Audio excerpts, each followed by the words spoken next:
Studio Talk Show.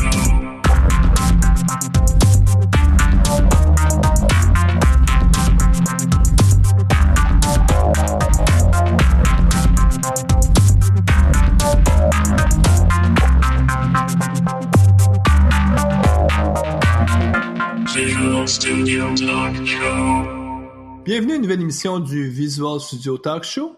Le podcast, on discute d'architecture logicielle avec la plateforme Microsoft. Je m'appelle Mario Cardinal et comme à l'habitude, je suis accompagné de Guy Barrette. Bonjour Guy. Hey, salut Mario, ça va bien? Oui, ça va super bien. Guy, oui. C'est une émission un peu spéciale qu'on va faire ce soir. Puis toi, tu sais pertinemment ce que je vais expliquer à nos auditeurs. Expliquons la problématique. Depuis plus qu'un an, je veux faire une émission sur Kubernetes. Je considère que c'est un sujet important, qu'il faut qu'on en parle. Puis malheureusement, en tout cas, la vie ne m'a pas permis d'entrer en contact avec... je connais des experts Kubernetes, mais ils parlent tous soit anglais ou soit une autre langue, mais pas la langue française. Puis je sais, moi, pertinemment, depuis plus que 6-8 mois, que j'en connais un expert à Kubernetes, ou en tout cas quelqu'un qui maîtrise très, très bien Kubernetes. C'est toi, Guy. Mais malheureusement, t'es co-animateur, donc c'est difficile de faire une émission avec le co-animateur. Et pour nos auditeurs qui ont écouté la dernière émission qu'on a faite qui était un peu spéciale, 15e anniversaire, où on a reparlé de certification, puis j'ai rappelé que la première émission qu'on avait faite en 2004, c'était sur les certifications. On avait à l'époque Éric Côté qui était l'invité. Je commençais ça de façon que j'avais même pas de co-animateur. Puis et je rappelais que Guy, tu avais été le deuxième invité au podcast. Tu nous avais parlé de VSTO, Visual Studio Tool for Office, technologie qui est morte de sa belle mort depuis plusieurs années pour le bénéfice, je pense, de tout. Pour le bénéfice de tout le monde, oui. Puis quand j'ai repensé à ça, je me suis dit, écoute, peut-être que je pourrais inviter Guy et demander à Éric Côté de venir faire le co-animateur comme on avait fait en 2004. Mais cette fois-ci, pas parler de Tools for Office, mais plutôt de parler de Kubernetes. Donc là, j'ai pris mon petit téléphone, j'ai appelé Éric Côté, puis j'ai dit « Oui, bonjour Éric, ça va bien? » Oui, Mario, ça va très bien. Puis là, je t'ai demandé, je dis, Éric, t'intéresserais-tu venir faire le co-animateur pour une émission? Parce que là, ça fait 13 ans maintenant que nous, en tout cas, pas qu'on se revoit pas, mais que tu fais d'autres choses, mais principalement, là, tu occupes ton temps depuis plus qu'un an sur la formation autour des technologies React. Tu as même fait avec nous un podcast, il y a un an sur React. Absolument. Puis, tu as gentiment accepté de dire, oh, ouais, je peux bien venir faire le co-animateur. Les mauvaises langues qui écoutent souvent le podcast diraient de toute façon, co-animateur, il y a de la misère à dire deux mots parce que Mario parle tout le temps. Absolument. Écoute, je sais même pas qu'est-ce que je vais faire ici, mais ça va me faire plaisir d'aider à poser des questions. Le but du co-animateur, là, c'est de ramener Mario dans quelque chose de concret. D'un. Puis je pense de deux aussi, c'est que on dirait que ça me donne confiance, que c'est comme si j'avais un filet en dessous de moi, puis je me dis si jamais ça va mal, il y a quelqu'un qui va rattraper le tout, puis qui va rediriger la conversation.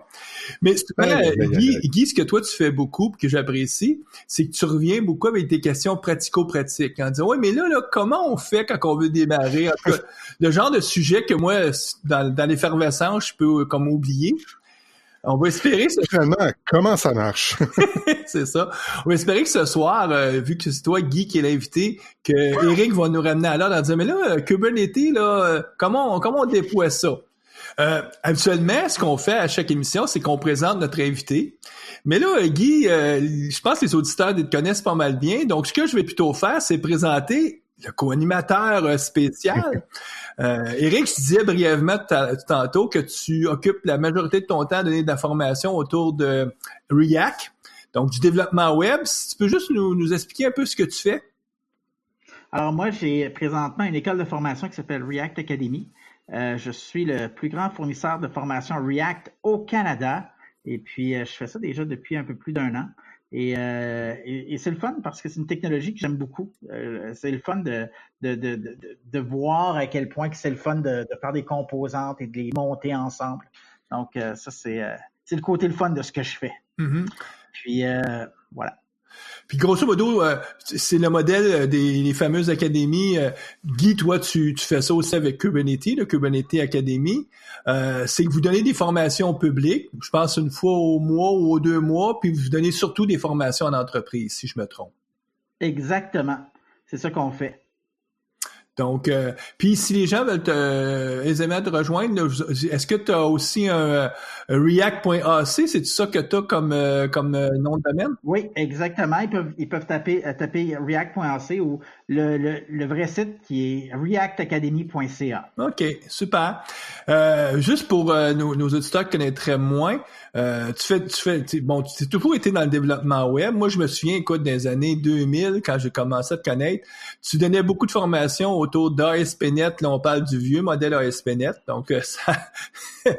Oui, les web forms. Ouais, hein, donc ça nous rajeunit pas. Et puis bon, t'as poursuivi, t'as passé toute la phase jQuery, ensuite les modèles MVC avec ASP.NET, et t'as sauté t'as quitté le monde Microsoft pour sauter dans tout ce qui serait développement web. Tu dirais plus comme 2014-2015, puis surtout adopter React, hein? Oui, c'est ça. Ce qui s'est passé, c'est que le modèle devenait de plus en plus client-based, c'est-à-dire on faisait des single-page applications sur les clients de plus en plus, et le serveur était vraiment relégué au rôle de servir des API REST. Alors, avec ça, je me suis dit, les API REST, c'est le fun à faire, mais c'est beaucoup plus simple comme problème à régler que le single-page application. Là, les frameworks sont sortis pour nous aider à faire ces single-page applications-là. Et puis, il y a comme beaucoup d'infrastructures et de développement qui se font autour de ces pôles-là. Et c'est le fun à développer. Puis moi, ça me ramène un sourire. Je suis curieux, Eric. C'est sûr que, tu sais, pour tout ce qui est du côté client, c'est du React quand tu donnes la formation, mais veux pas, t'as pas le choix à un moment donné de te faire aussi des API REST. Dans tes formations, tu utilises plus Node.js pour faire les API ou tu reviens à faire du ASP.NET .NET Core ou tu mélanges les deux ou En fait, je mélange les deux. C'est clair qu'il y a quelque chose de le fun à essayer, quelque chose de nouveau. Alors, ASP.NET a la dent longue et il y a quelque chose de le fun à utiliser Node.js. Alors, oui, j'utilise Node.js avec Express, puis avec toutes sortes de technologies à côté, incluant des technologies telles que Express, puis Loopback. Tout à fait. Ben écoute, Eric, j'espère que nos auditeurs, ça leur donne une meilleure chance de te connaître. Puis, sans plus tarder, là, on va revenir sur le sujet qui est Kubernetes. Puis, c'est drôle comment tu le prononces, Kubernetes. Tu prononces pas le S à la fin. Non, je ne sais pas comment il faut le prononcer correctement. En anglais, on dit Kubernetes. Donc, on prononce le S à la fin. Sais-tu qu'est-ce que ça veut dire, Kubernetes? Aucune idée. Ah, c'est du grec, mon cher, et ça signifie le pilote d'un navire ou la personne qui est à la barre du navire. OK, c'est pour ça que c'est comme en tout cas le symbole souvent c'est c'est le gouvernail. Un gouvernail. Oui, absolument. Oui, c'est un gouvernail. Donc, c'est de là que ça vient. Mais à l'origine, Kubernetes, en fait, ça provient, c'est un produit qui est sorti de Google, des entrailles de Google. Donc, Google a travaille avec des conteneurs depuis bon nombre d'années, même avant que Docker soit connu, soit même au monde. Puis en fait, c'est la 3e génération d'orchestrateurs de chez Google. Il y a eu 2 autres générations précédemment. Puis la première s'appelait Borg, comme dans Star Trek Next Generation. Mm-hmm. Puis la deuxième s'appelait Omega. Et puis la 3e génération, Google fait quelque chose là, à l'interne. Et puis a finalement mis open source ce projet-là. et puis le donner à un organisme qui s'appelle le Cloud Native Computing Foundation, le CNCF. Donc maintenant, c'est cet organisme-là qui gère la direction dans laquelle le bateau Kubernetes prend la mer, là, finalement. Puis j'imagine que le CNCF, là, maintenant, tous les gros joueurs du côté du cloud sont membres de cette organisation-là, que ce soit les Amazon, Microsoft et compagnie. Alors, le CNCF gère plusieurs projets open source. Kubernetes en est un. Il y en a d'autres qui s'appellent Prometheus, Envoy, CoreDNS, Containerd, Jagger. Donc, plein de projets qui sont sous la gouverne de cet organisme-là, qui fait partie de la Linux Foundation aussi. OK. Puis Google, là, quand eux autres, tu disais que c'est comme leur troisième génération d'orchestrateurs. Donc, quel problème, pourquoi Google avait besoin de créer Kubernetes à la source? C'est sûr que, bon, ça se peut que les problèmes ou les souffrances que Google avait ont rien à voir avec nos souffrances à nous, mais à la base, eux, pourquoi ils ont senti besoin d'avoir cet outil-là? Bon, Google, évidemment, avec Gmail puis avec tous les produits, a besoin de monter d'un système pour monter en charge de façon incroyable. Là, on parle de gérer là des microservices là de façon incroyable là, sur des centres de données un peu partout sur la planète. Et puis, ça prend quelque chose pour pouvoir gérer le code, gérer les déploiements, gérer les mises à jour, puis scaler sur des centaines, des milliers, des millions de serveurs. Donc, ça prend un engin qui va permettre de faire ça. Ces engins-là, on les appelle les orchestrateurs. Et puis, Google a été précurseur parce que premièrement, quand on parle de conteneurs, ça date pas d'hier. Hein. Là, on connaît Docker. Ça fait quelques années que Docker existe, mais c'est un concept là qui existe depuis le début des années 70. Là. Mm-hmm. Donc, Google à l'interne.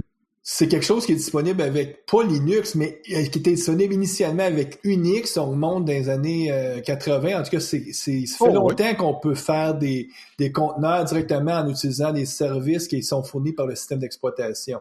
Oui, puis Google étant sur Unix, sur Linux, eux, ils ont créé ces orchestrateurs-là pour pouvoir justement gérer leur déploiement, gérer le code, pouvoir le scaler. Un petit peu comme Microsoft l'a fait dans Azure avec Service Fabric. Peu de gens le savent, mais la plupart des produits, des services Azure ont été développés avec Service Fabric. Comme, je sais pas moi, SQL Database, ça a été développé avec Service Fabric. Donc, ces outils-là sont nécessaires pour pouvoir scaler là de façon mondiale des applications. C'est sûr que c'est un problème là qui est comment je peux dire qui nous touche peut-être moins quand on développe des applications en entreprise, mais dès qu'on commence à toucher là aux microservices là, c'est quelque chose qui peut être vraiment intéressant. Mais, moi, il y a quelque chose que je comprends bien présentement, c'est-à-dire que on a vu l'historique un peu d'où ça vient Kubernetes, mais là, tu as parlé de Service Fabric et je sais que Service Fabric a plein de services associés avec ça.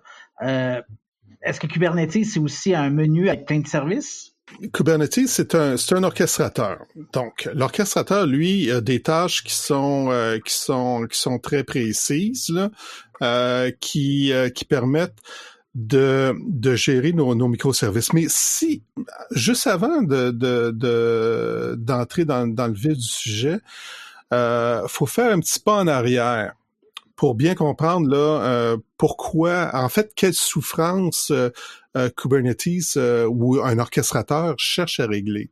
On est parti du bon vieux modèle, si on remonte un petit peu dans le temps, là, du bon vieux modèle d'application 3 tiers. Hein? C'est-à-dire que on a une couche web, une couche back-end de business layer, puis on a un data layer avec une base de données en quelque part. Ce qu'on s'est aperçu au fil du temps, c'est que c'était difficile de monter en charge, c'est-à-dire d'avoir que notre application puisse monter en charge facilement. Parce que la problématique, c'est qu'on devait monter tout d'un coup ou rien. Donc, les microservices, le concept de microservices est venu régler cette problématique-là parce que on a pu briser nos applications en plus petits morceaux. Et en les brisant en plus petits morceaux, ça a été plus facile de les déployer, puis aussi plus facile de les faire monter en charge. Donc, par exemple, si j'ai brisé ma partie back-end en plusieurs microservices, il y en a un qui sert, je sais pas moi, à faire la gestion des logs, l'autre la gestion les appels aux bases de données. Donc, si à un moment donné, mon microservice qui s'occupe de faire le transfert d'images d'un système à l'autre est très très occupé, ben je peux le monter en charge uniquement cette partie-là. Donc, je peux, au lieu d'en avoir, je sais pas moi, 3, 4 instances, je peux en avoir 10, 20, 30 instances qui vont répondre à la charge. Ça, c'est important chez Google parce que si tu as une grosse application monolithique, ça veut dire qu'il faut que mettons que tu te dis, hey, il faudrait que je donne 100 fois plus de puissance au module justement qui fait la conversion des images. Mais là, si c'est 100 fois l'application complète qu'il faut que tu décupes, et ça coûte cher. Tandis que là, si tu prends juste le petit module qui fait la conversion d'image, là, lui, tu le multiplies par 100, puis ça ne coûte pas, en tout cas, en coût de CPU, puis en coût de ta machine, c'est moins cher que d'où pourquoi on voulait compartimenter chacune des responsabilités qu'on retrouvait dans une application. Exact. Donc, au lieu de redéployer à chaque fois 100% de l'application, ben tu déploies le 2-3% qui a beaucoup de demandes, qui est peut-être problématique parce que ça prend un petit peu plus de CPU. Donc, tu veux partager la charge sur plusieurs serveurs. Donc, c'est ça l'avantage des microservices. Tout à fait. OK. Donc là, je comprends un peu ça. Et pour avoir ce bénéfice-là, tu n'as pas le choix à un moment donné d'être en mesure de bien gérer comment tu instancies. S'il y a un service qui tombe mort, ben là, souvent, ta stratégie, ça va être juste de dire, je redémarre un nouveau service from scratch. Mm-hmm. Parce que tu t'assures, si tu t'assures que tu n'as pas de dépendance, mettons, sur un état, c'est-à-dire que c'est, soit en anglais, on va dire stateless, c'est sans état. Ben là, il peut mourir, puis t'en repars un autre à côté, puis ni vu ni connu, l'utilisateur ne s'en rend pas compte, lui, que t'as peut-être un service qui a de la difficulté puis qui est toujours en train de planter, mais toi, tu le redémarres avec un orchestrateur. Et comme ça, tu compenses pour le fait que peut-être qu'il y a un problème dans le code, mais avec une stratégie qui est plus de déploiement. Oui, parce que les microservices, ce qui a été intéressant aussi dans le temps, c'est qu'on a commencé à les déployer dans des conteneurs. Mm-hmm. Donc, Docker a vu le jour, démocratiser l'utilisation des conteneurs. C'est super facile maintenant de packager notre code dans des conteneurs. Le conteneur, c'est quoi? C'est une unité de déploiement. Donc, notre code, lui, il va rouler dans le conteneur. Il y a tout ce qu'il a besoin pour rouler. Il y a son runtime, il y a tout. Il est un petit peu indépendant, là. Donc, il est assuré de rouler. Donc, ça, on a maintenant packagé nos microservices dans des conteneurs pour que ça soit plus facile de les déployer. Mais comme tu disais, Mario, la problématique, c'est sans orchestrateur. Ben, comment je fais pour monter en charge les microservices individuellement. Mettons là que j'ai mon fameux microservice là, de conversion d'image. J'ai celui c'est ma logique d'affaires, je sais pas. J'en ai un autre pour l'accès aux données. L'authentification, donc... Oui, absolument. Là. Puis donc, si quelqu'un annonce, mettons, je sais pas, moi, sur un site web, puis tu as beaucoup de visiteurs, tout d'un coup, tu peux avoir des milliers puis des millions de personnes qui essaient de frapper ton site web, puis qui veulent tous se loguer en même temps. Par exemple, les gens qui font les impôts, eux autres, ils ont une montée en charge exponentielle. En tout cas, au Canada, c'est au mois d'avril qu'on fait les impôts. Je ne sais pas pour en Europe, mais du moins, c'est sûr que que tu vives dans n'importe quel pays, il y a une période de l'année où tu dois faire ton impôt. Mm-hmm. Qui disait ça en joke? Il dit, il y a deux seules choses sûres, c'est qu'on va mourir et on va payer de l'impôt. On paye des taxes, ouais, c'est ça. Mais ça pour dire que sans orchestrateur, c'est difficile de gérer puis de faire en sorte que tu puisses automatiser. Si tu as besoin d'automatiser ce travail-là, sinon tu vas devenir... Oui. Fait que, par exemple, là, la montée en charge, si je dois monter en charge là uniquement là la partie de conversion d'image là, parce que j'ai beaucoup plus de demandes sur ce service-là dans mon application. Les gens uploadent plus d'images, font plus de conversion. Je peut-être pas scaler les autres microservices, mais je voudrais scaler seulement ceux-là. Je vais en avoir beaucoup plus. Fait, comment je fais si j'ai une application monolithique? Ben ça, il faut que je déploie toute l'application. Mais si j'ai pas d'orchestrateur, faut que je redéploie un petit peu mon application complète. Parce que je vais donner un exemple. Dans Azure, on peut rouler des conteneurs dans App Service, comme dans Web App for Containers. Donc, c'est possible de rouler notre service web qui va se trouver dans un conteneur.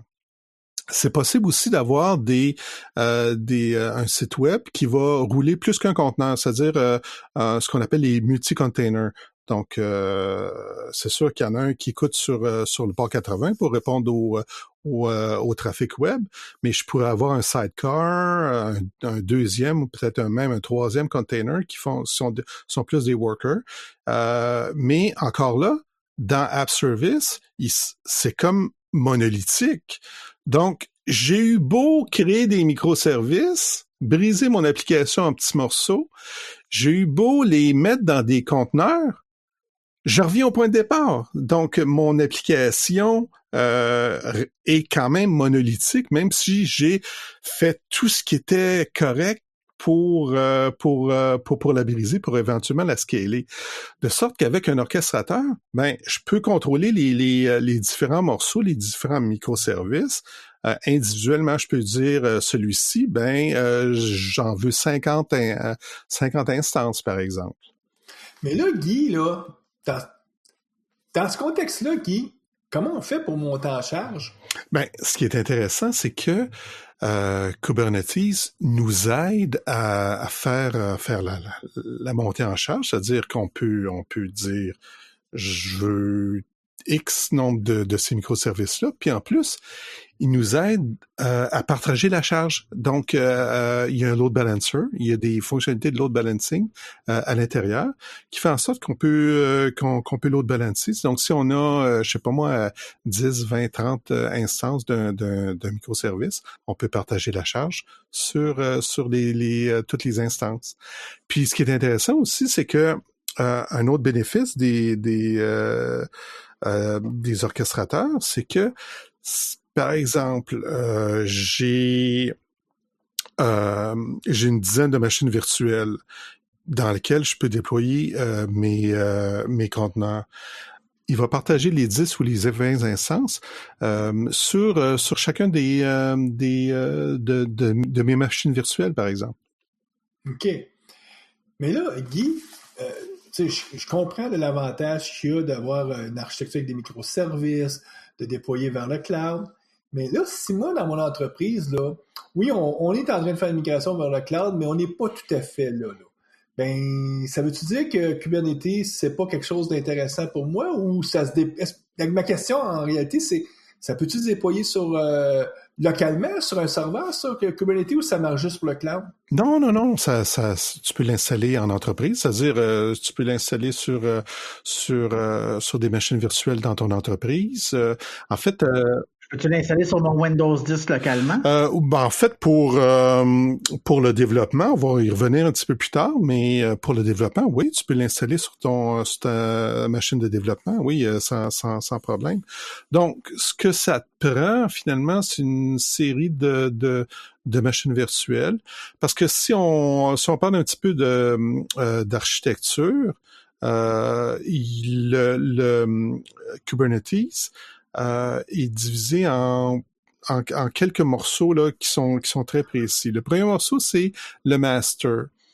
Donc, normalement, c'est une machine virtuelle qui va rouler des services ou on les appelle des managers qui ont des tâches précises. Puis souvent, ce qu'on appelle le master, le control plane. Donc, c'est là où vont toute la configuration, tous les services qui vont surveiller, qui vont faire de la montée en charge, qui vont surveiller aussi la santé de nos différents containers, c'est là qu'ils vont être. Donc, sur ce master-là. Donc, normalement, c'est sur une machine virtuelle qui est spécifique. Et on déploie pas nos microservices là-dessus. Donc, on laisse là la machine virtuelle là, rouler ses différents services au manager. Les autres machines virtuelles, donc on peut en avoir une autre, deux autres, trois autres, une centaine d'autres, des milliers d'autres. On les appelle des nodes. Donc, les nodes, ce sont des machines virtuelles ou physiques encore. Puis on les appelle aussi les workers. C'est là qu'on va déployer nos microservices puis nos containers. Mais là, je t'entends parler de machines virtuelles. Oui. Au tout début, tu me parlais beaucoup de Docker, de conteneurs. Faisons la nuance, là. C'est-à-dire, l'orchestrateur, lui, il roule sur une machine virtuelle, mais ce qu'il va déployer, c'est des conteneurs? Oui, absolument. Donc, il va gérer nos applications en microservices qui sont packagées dans des conteneurs. Effectivement. OK. Donc, si je comprends bien, pour utiliser Kubernetes, ça te prend un master, donc une machine virtuelle qui va être le maître. Oui. Donc, c'est une architecture maître-esclave. C'est-à-dire que tu as un master, puis tu as, après ça, d'autres nœuds. Vous appelez ça des nœuds dans Kubernetes. Oui, c'est essentiellement des esclaves qui, eux, ont la mission de déployer des conteneurs. Oui, absolument. Puis, à l'intérieur de ces nœuds-là, on a ce qu'on appelle les pods. Donc, un pod, son rôle, c'est d'exécuter ou de rouler là, ou d'encapsuler là, un conteneur. Donc, j'ai un master qui contrôle des nœuds, qui sont des esclaves, et chaque esclave, chaque nœud, a un ou plusieurs pods qui sont qui sont essentiellement des conteneurs qui eux autres peuvent être n'importe quelle technologie, mais souvent on va utiliser Docker. Est-ce que c'est exactement? Donc sur un nœud, sur un node, je peux avoir un ou je peux avoir des dizaines, des centaines, des milliers de pods qui vont chacun rouler un conteneur. La plupart du temps, c'est possible de rouler plus qu'un conteneur dans un pod. Normalement, on utilise le patron là du sidecar, c'est-à-dire qu'il y en a un qui le maître, le conteneur maître, puis le sidecar, lui, va faire une job d'appoint comme écrire des logs ou faire quelque chose d'appoint pour libérer un petit peu le travailleur principal, le conteneur principal. Mais c'est ça, là, l'architecture de base, là, c'est que t'as ton master qui est une machine qui va rouler le cœur de Kubernetes, donc tous les agents qui vont surveiller la santé de nos containers, de nos microservices. Et tu as les nœuds là que tu peux en avoir des un ou des dizaines, des centaines là, qui vont rouler les conteneurs. Donc, avec une architecture, justement, maître-esclave de cette nature-là, si je comprends bien, de perdre, mettons qu'il y a un de tes esclaves qui, lui, pour une raison, tombe en erreur, donc meurt, ça te dérange pas trop parce que tout ce que tu fais, c'est que lui, ce qu'il doit faire, c'est qu'il doit redémarrer un nouveau nœud, un nouvel esclave. C'est exact. Donc, le premier qui peut mourir au champ de bataille, c'est le pod. Donc, le pod qui va contenir le conteneur. Donc, okay. Les pods, il faut que les voir comme des exécutions qui sont éphémères. Donc, ils vont peut-être mourir de leur belle mort. Puis là, Kubernetes, lui, les agents vont valider la santé de ces différents pods-là, dans lesquels on va rouler nos conteneurs. Puis s'il y en a un qui meurt, ben va instancier un autre. Parce qu'on lui a dit, mettons, pour ce type de microservice-là, ce microservice-là en particulier, je veux tout le temps en avoir 10 copies qui roulent. OK? Et une des tâches de l'orchestrateur, c'est de dire s'assurer qu'il y en a tout le temps 10 qui roulent.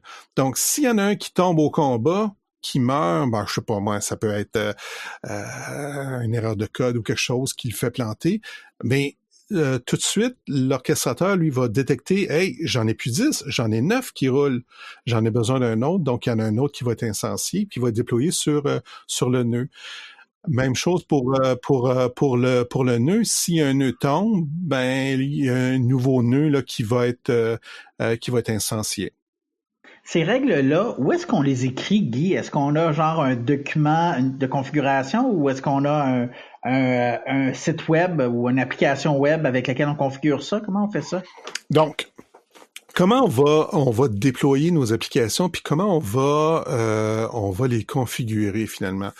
On va utiliser ce qu'on appelle des fichiers YAML, Y-A-M-L. Je sais pas si vous avez déjà eu à jouer avec ce type de fichier-là. Oui. C'est un acronyme pour Yet Another Markup Language, Y-A-M-L. Oui, effectivement. Puis c'est un fichier texte, finalement. Qui va contenir les définitions. Donc, c'est la plupart du temps, là, c'est un key value pair. Donc, il y a une clé quelconque, là, puis on y ajoute une valeur. Puis, tout ça est lisible. Donc, pourquoi un nouveau langage de markup, là, comme tu viens de dire, Mario? Ben, pourquoi on n'aurait pas pu utiliser JSON? On peut utiliser du JSON, mais le YAML est plus facile pour un être humain à lire. Donc, ça prend une petite courbe d'apprentissage au début. C'est OK, c'est quoi la structure? Parce que là, on parle de, on met une configuration, puis on peut avoir des listes. Mais là, quand on n'a pas de braquette, là, par exemple, pour ouvrir et puis fermer nos éléments de la liste, là, comment on fait ça? Ben, tout ça, tous les éléments sont indentés par des espaces. Puis au début, c'est un des chocs, là. On est Quel défi, hein? C'est un défi, là. C'est dire, mais comment ça fonctionne, ce maudit fichier YAML-là? Puis une fois qu'on a compris ce principe-là, c'est souvent là qu'on passe d'apprendre le principe de base. Ben OK, il faut que je prenne au moins une demi-heure à lire puis à comprendre c'est quoi, comment fonctionne la structure. Puis une fois qu'on a passé ça, là, ça va bien. Donc, pour venir à notre fameux ta fameuse question, Eric, on décrit ce que l'on désire. Donc, on est en mode déclaratif. C'est-à-dire, on écrit un manifeste dans un fichier YAML, on décrit ce que l'on veut que le système soit. Donc, on est en mode déclaratif. Ensuite, on envoie ce fichier-là avec l'API de Kubernetes. Donc, à la ligne de commande, il y a un outil qu'on va utiliser abondamment, qui est le Kube Control, qui est une petite utilitaire là, qui permet d'envoyer finalement les fichiers puis d'envoyer des commandes à Kubernetes. Donc c'est Kube CTL, son nom. Puis on va pouvoir lui envoyer ces fichiers-là les fichiers sont envoyés vers un des services que je mentionnais tout à l'heure là, qui est inclus dans le master, dans le node master. Qui est finalement un API REST. Donc, la ligne de commande envoie le fichier à cet API REST-là. Puis ensuite, Kubernetes se met à la tâche. Dit, OK, bon, Guy, tu as besoin de 10 instances de ce conteneur-là. Puis qui vont avoir, par exemple, on peut configurer la mémoire qu'ils vont utiliser, etc. Puis Kubernetes va se charger de faire, de mettre à jour, de créer des instances de ces conteneurs-là dans des pods, puis de s'assurer qu'ils sont bien en vie. Puis dans ces fichiers YAML-là, on peut aussi définir des services. Je parlais tout à l'heure du load balancing. Donc, dans notre fichier YAML, on peut dire j'ai besoin d'un service. Le service, lui, va être le pont qui va permettre d'accéder à mes 10 instances de microservices, puis va faire le load balancing. Donc, on définit tout ça dans des fichiers YAML. C'est certain qu'on peut le faire à la ligne de commande directement. C'est-à-dire, si je tape kubectl, puis je dis, déploie-moi ce conteneur-là, j'en veux 10 instances. Là, au lieu d'être en mode déclaratif, on est en mode impératif, c'est-à-dire qu'on donne une commande. La problématique avec ça, c'est que si j'ai sur mes 10 instances de conteneurs, si j'en ai un qui meurt, Kubernetes, lui, il y a rien qui dit, faut que t'en remettes une, faut que tu crées une nouvelle instance, faut qu'on soit à 10. Donc, quand on est en mode impératif, on fait juste envoyer des commandes, mais on bénéficie pas comment je peux dire, de tout le moteur, de tous les agents qui sont inclus dans Kubernetes. C'est de là l'importance d'utiliser des fichiers YAML de façon déclarative. On pousse finalement ce que l'on veut que le système soit, puis Kubernetes se charge de garder ce système-là tel quel. Le mode impératif, est-ce qu'il se programme aussi avec un fichier YAML comme le mode déclaratif? Ben non, ce serait plutôt un fichier où tu envoies une série de commandes. Là. Donc, c'est pas un fichier YAML. Et tu utilises quel langage dans ce cas-là? Ben, c'est des commandes. Il n'y a pas de langage, là, c'est une commande à la fois. Là. OK, une CLI, OK, je comprends. Oui, absolument. Là, et Guy, tu nous expliques comment on peut utiliser YAML pour configurer les pods. J'imagine aussi on utilise le même YAML pour configurer les agents, les nœuds. Est-ce que la partie master, est-ce que c'est aussi dans un fichier YAML qu'on va définir ça ou c'est juste qu'on lance ça avec une ligne de commande? Non, ça, c'est intéressant comme question, Mario, parce que une des problématiques à utiliser Kubernetes en entreprise, c'est que l'installation et la configuration au départ est très complexe. C'est une bonne visite chez le dentiste, puis peut-être une deuxième. C'est compliqué. De là, l'avantage d'utiliser un cloud provider comme Azure, comme Amazon, comme Google Cloud Platform, comme DigitalOcean. Eux, ce qu'ils offrent, c'est Kubernetes as a Service. C'est-à-dire que la partie difficile au début, c'est-à-dire l'installation puis la configuration là, de base là, de Kubernetes, elle est faite pour toi. Donc, après ça, tout ce que tu as à gérer, c'est tes nœuds. Puis tes pods avec les fichiers YAML que tu vas créer là. Donc si je t'entends bien là, partir avec une ligne de commande, un master, le configurer adéquatement, c'est pas quelque chose qui est facile à faire. Puis c'est le genre de choses que ça, c'est mieux de prendre un service qui est soit offert par Azure avec leur service Kubernetes ou sur Amazon ou chez Google. Puis principalement, à ce moment-là, tout ce que tu as besoin de faire, c'est des fichiers YAML pour définir tes pods. Oui, absolument. Donc, ça enlève la première marche là qui est très difficile à monter. Soit l'installation de Kubernetes. C'est sûr que si tu veux l'installer en entreprise, c'est possible de le faire. Mais le gros avantage des cloud providers, c'est qu'ils offrent Kubernetes comme un service, là. Puis, est-ce qu'il règle aussi la plus grande faiblesse d'une architecture maître-esclave? C'est-à-dire que dans ce cas-là, ton maître, ça devient ton talon d'Achille. C'est-à-dire que si lui, il meurt, tout meurt. Puis là, à ce moment-là, d'installer Kubernetes, puis de mettre de la redondance, quand tu fais ça tout, mettons, on-premise sur tes serveurs, c'est pas une mince tâche, tandis que j'imagine que ce que Azure nous offre, ça inclut de la redondance et toutes ces capacités-là.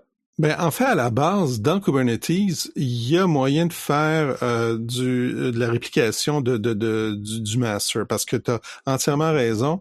Le master, si on a juste en production un master, ben là, c'est notre talon d'Achille. C'est-à-dire que s'il meurt, s'il plante, s'il se passe quelque chose, là, on vient de perdre notre système.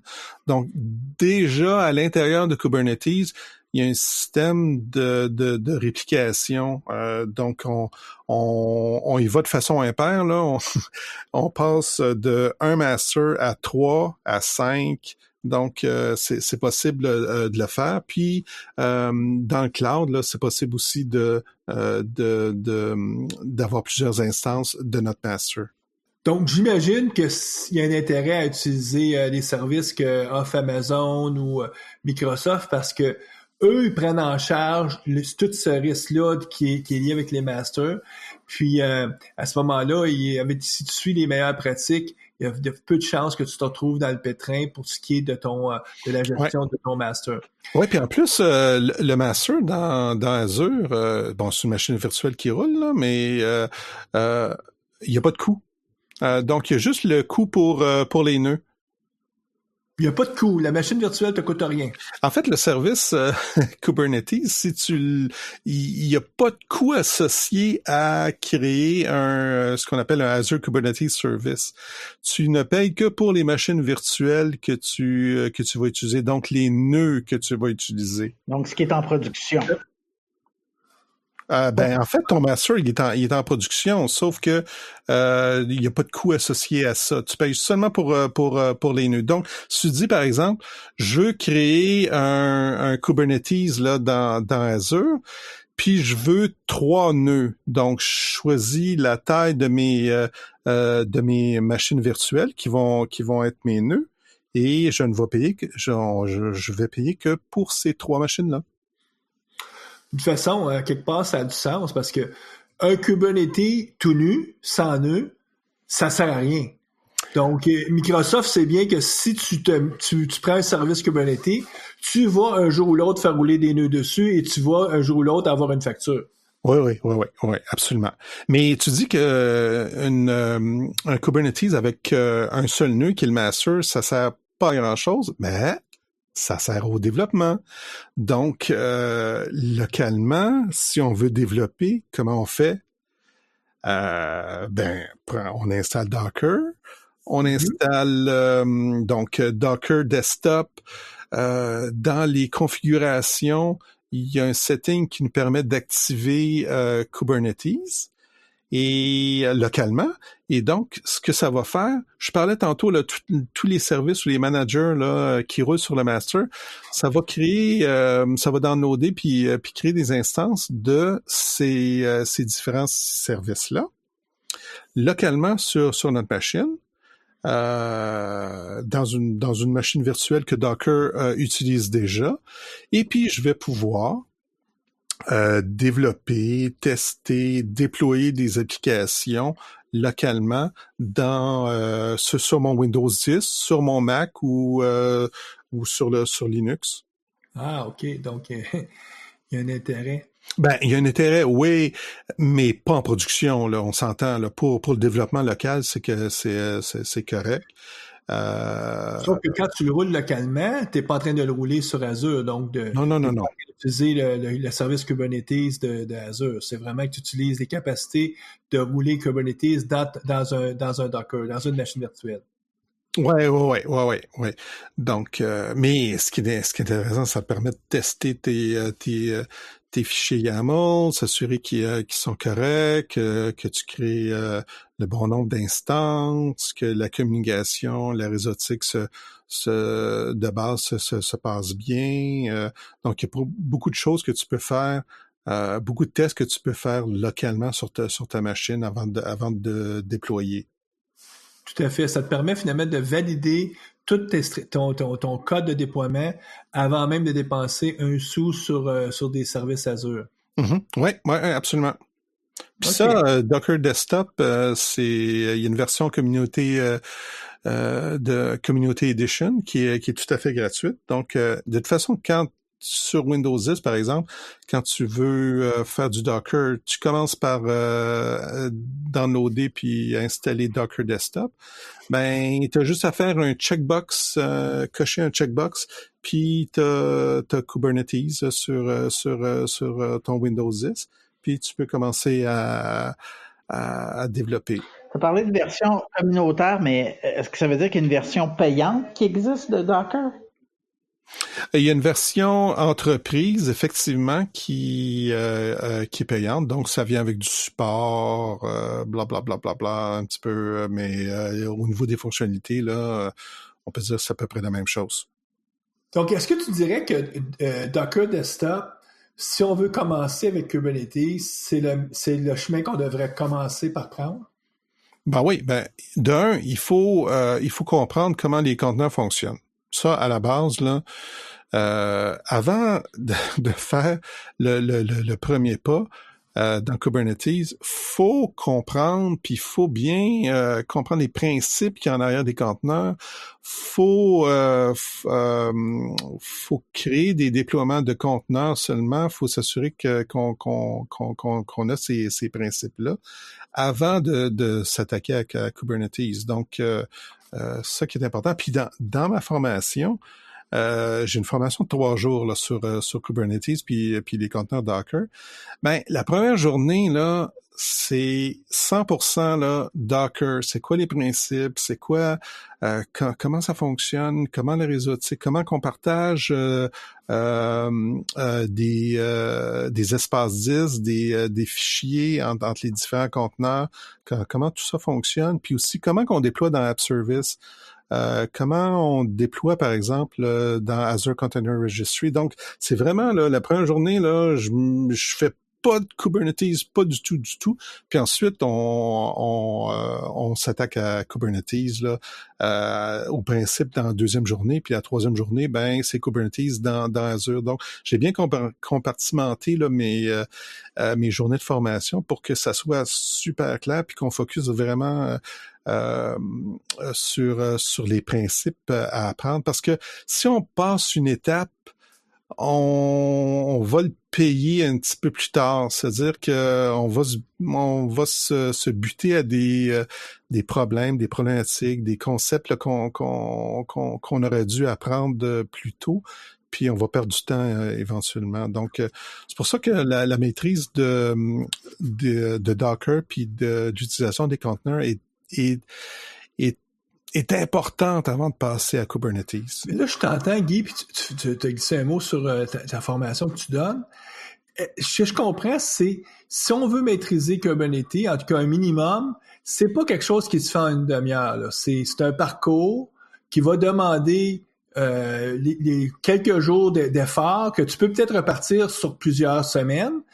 Si tu veux vraiment faire ça en blitz, tu vas suivre ta formation pendant 3 jours, tu vas avoir vu tout ce qu'il faut savoir pour vraiment démarrer. Mais le 3 jours d'effort, donc les, je sais pas, 20-25 heures de travail, tu peux répartir ça sur plusieurs semaines si tu le fais par toi-même. Puis à ce moment-là, la première étape, ça serait de commencer avec Docker Desktop. Ouais, Puis, absolument. donc, c'est sûr que, bon, les gens peuvent venir suivre ta formation, là, mais on a des auditeurs qui sont en Europe, en tout cas, différents. Oui. Puis Microsoft offre sur leur site là toutes sortes de petites formations que vous pouvez suivre.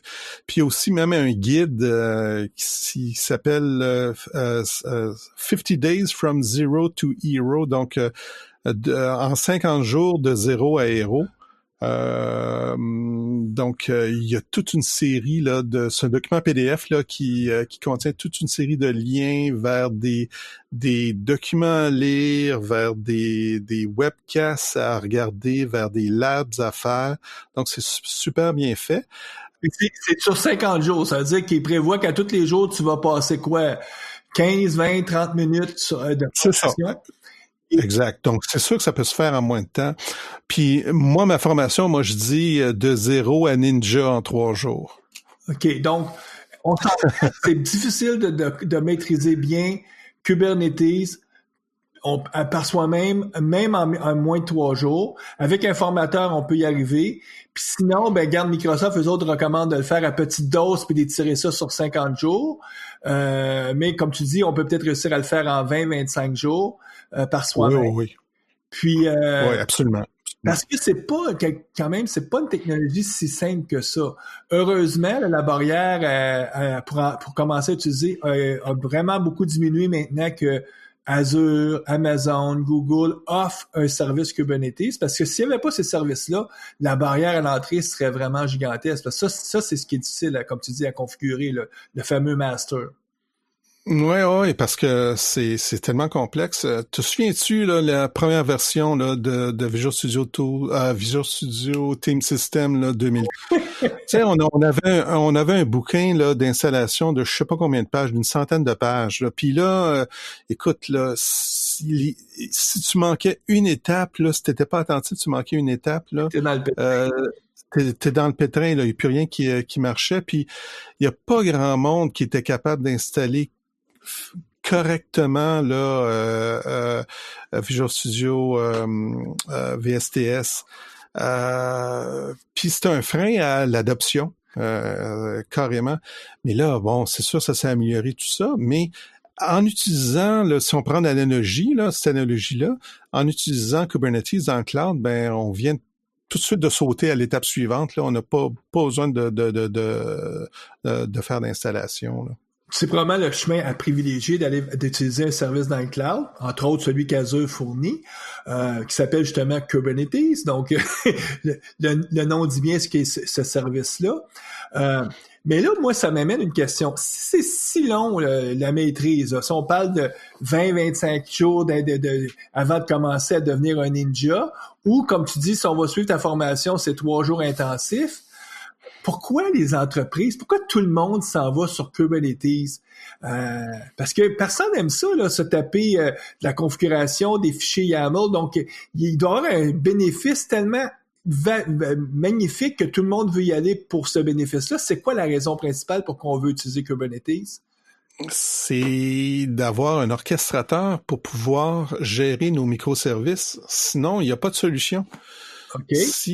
Si on va avec une architecture 100% microservice, surtout quand on a des applications qui sont grand public, par exemple, qui scalent à des milliers d'utilisateurs, ça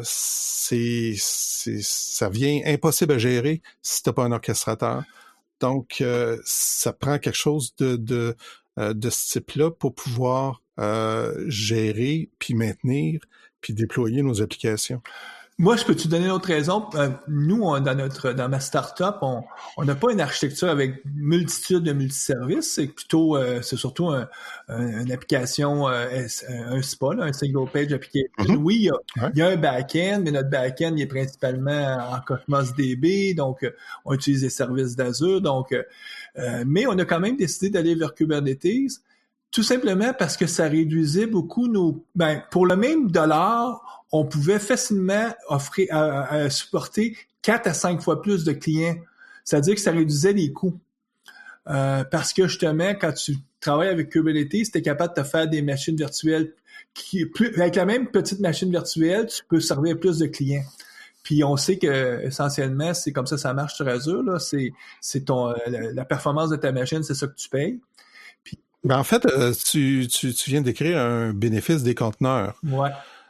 Donc, avec un conteneur, je peux entasser plus d'exécution de code, c'est-à-dire dans le même espace sur le serveur, donc le même espace d'exécution, tant de CPU, le même espace mémoire aussi. Est-ce qu'on peut dire que si on veut utiliser un conteneur sans Kubernetes, c'est moins évident. C'est-à-dire que nous, en tout cas, le chemin, c'était faut aller vers Kubernetes. Est-ce que peut-être que là, on en a fait trop? Mais absolument pas. C'est des cas d'utilisation qui sont différents. C'est pour ça que encore, je reviens au niveau du app service dans lequel tu peux rouler ton application packagée dans un conteneur, même ton application peut être en multi-conteneur. C'est un pattern, c'est un cas d'utilisation qui est correct. Si tu as juste besoin de ça, c'est correct d'utiliser, par exemple, App Service plutôt que l'artillerie lourde avec Kubernetes. Mm-hmm. Donc, il faut juste réfléchir un petit peu, dire, bon, ben, voici mon cas d'utilisation. Kubernetes, dans ce cas-ci, c'est overkill. Je vais y aller, par exemple, vers App Service, même Azure Container Instance, qui est des conteneurs serverless. Mm-hmm. Donc, il faut juste prendre le temps de réfléchir, faire notre architecture de façon correcte. Donc là, tu es en train de me donner une idée d'un sujet. On devrait peut-être revenir puis aller essayer de trouver du monde pour faire la comparaison entre les différents choix d'architecture. D'un côté, tu as Kubernetes qui te donne une scalabilité je peux facilement monter à des millions, versus les app services, versus ce qu'on appelle des functions, des serverless. Donc, il y a... Serverless, ouais. Ouais, ou tu as même Azure Container Instance qui roule des conteneurs, mais de façon serverless. Donc, il y a plusieurs options en fonction de tes... puis probablement que, en tout cas, on va essayer de faire un suivi là-dessus dans les prochains mois pour revenir à discuter un peu plus de ces choix d'architecture-là. C'est tellement le fun. Écoute, Guy, on te remercie beaucoup. Je pense que c'est un bon survol de qu'est-ce qui est tout ce qui touche autour de Kubernetes.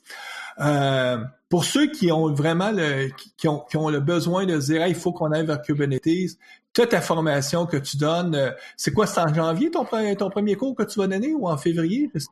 Ouais, fin janvier 2020 là, c'est j'ai une formation en français à Montréal, puis ensuite c'est à Toronto en février, puis ensuite en mars en anglais à Montréal.